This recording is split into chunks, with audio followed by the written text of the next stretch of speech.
पालघर जिल्ह्यात मागील आठवडाभरापासून मुसळधार पाऊस सुरू असून यामुळे पालघर जिल्ह्यातील धरणाच्या पाणी पातळीत मोठी वाढ झाली आहे। जिल्ह्यातील सर्वात जास्त पाणी क्षमता असलेल्या सूर्या प्रकल्पाचं धामणी धरण 80% भरलं असून या धरणातून सध्या सूर्या नदीत विसर्ग सुरू करण्यात आला आहे। धरणाचे 3 दरवाजे 40 सेंटीमीटरने उघडण्यात आले असून या धरणातून सध्या 3200 क्युसेक पाण्याचा विसर्ग सूर्या नदीत सुरू आहे।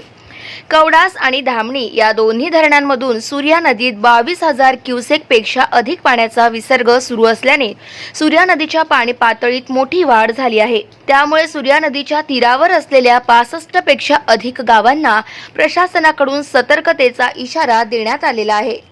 गाव माझा न्यूज करिता सुमित पाटील, पालघर।